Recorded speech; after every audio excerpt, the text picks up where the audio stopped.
This is your syllabus.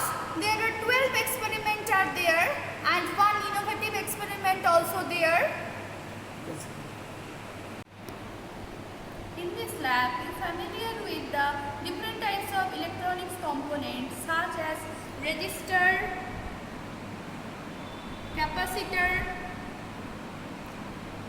diode, Zener diode, transistor, field effect transistor and the op-amp, and with their characteristics and also with their application. In this lab, you are also familiar with the different types of electronics equipment such as CRO, signal generator, DC power supply, AC power supply and also with the multimeter. This is CRO. CRO means cathode ray oscilloscope.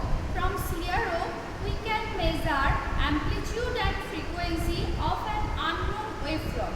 Here the two channels are available to measure two waveforms simultaneously. This is the volt per division knob for channel 1 and this is the volt per division knob for channel 2. And this is the time per division knob, which one is common for the both channel. And here the X level shifter knob and this is the Y level shifter knob. And here in the display, here the channel 1 voltage and channel 2 voltage and also the time period and frequency is available. This is function generator which generates different types of waveform with different amplitude and different frequency as per our need. This is the frequency variable knob. By this knob we can change the frequency, and this is the amplitude variable knob.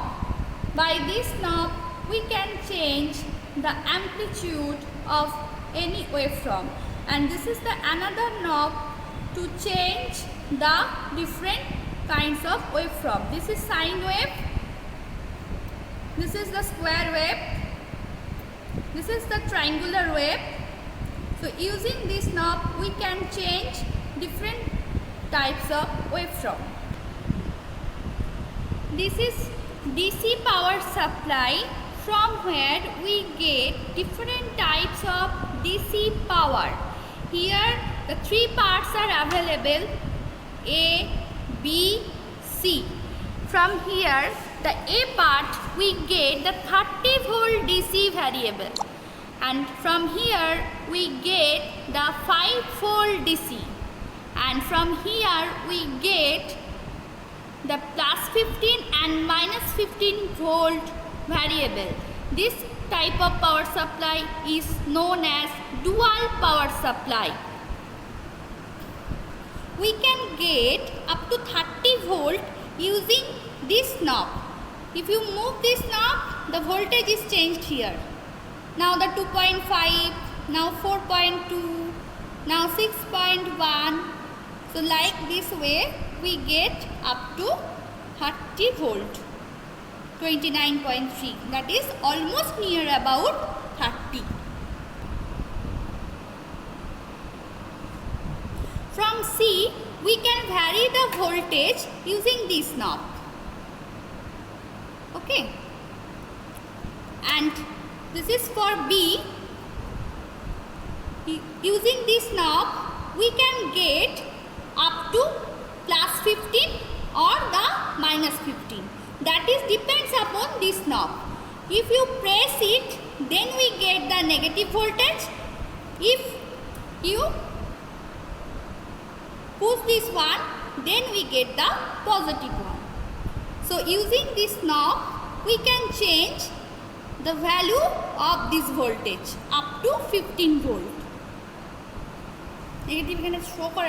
This is AC different power supply.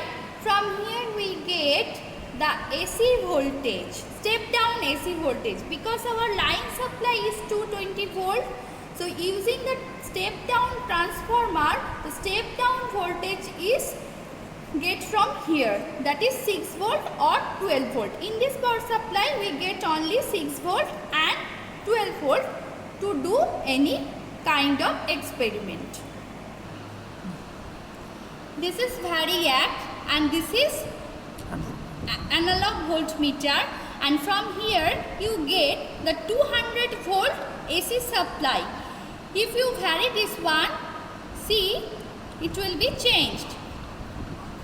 The output voltage will be changed and up to 200, okay? This is digital multimeter. Using this device, we can measure DC voltage, AC voltage, resistance, continuity, frequency, and the current in microampere, DC and AC current also, in microampere range, milliampere range, and ampere range. Here the two knobs are available. The black one is the common. We put the black one in the common part, and the red one is put here or here as per our need. When we measure the voltage, resistance, frequency, milliampere current and microampere current, then we put the knob here, and when we measure the current in ampere range, then we put the knob here.